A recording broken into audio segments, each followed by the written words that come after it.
My name is Sara Thompson, and I'm an enrolled Grand Ronde tribal member and one of the ceremonial fishers that fishes for salmon at Willamette Falls. I am the only woman that fishes from the platform. Hopefully I am not the last. I grew up in Southern Oregon.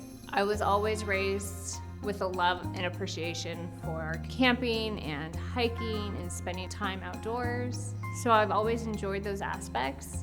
As an adult that has transitioned to a love of lamprey, a love of salmon, Willamette Falls, and now fishing at those falls. And then also wanting to be a voice for those resources that have always been kind of the backbone of tribal life and who we are. The federal government did its best to take the native out of us. Boarding schools, federal policies, they did their best to de-Indian the Indian, taking away with the stroke of a pen our very identity and saying, we no longer recognize you. I see the consent decree as this gray cloud just lingering over Grand Ronde sovereignty and who they are as a tribal people.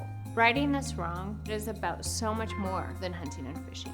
Grand Ronde's ancestral homelands once stretched throughout all Western Oregon. Those were the lands that supported us. But yet, here we were with a choice. Federal recognition, with that the ability to provide your people with health care and education and all of those essential services that they have been denied, as long as you're willing to give up your hunting and fishing rights. And that's not much of a choice.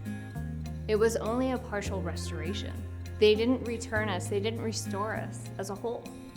We all have an opportunity before us to do the right thing. Righting the historic wrong of the consent decree won't impact anyone else's way of life, but it would mean everything to those of the Grand Ronde community. I hope that one day my niece and nephew will be able to hunt and fish in Southern Oregon, where they live, where we grew up, which is our ancestral homelands, with a tribal tag, so that they have the opportunity to connect with that part of who they are. It's about lifting this cloud and enabling the next generations to connect with their cultural identity, no matter where they live.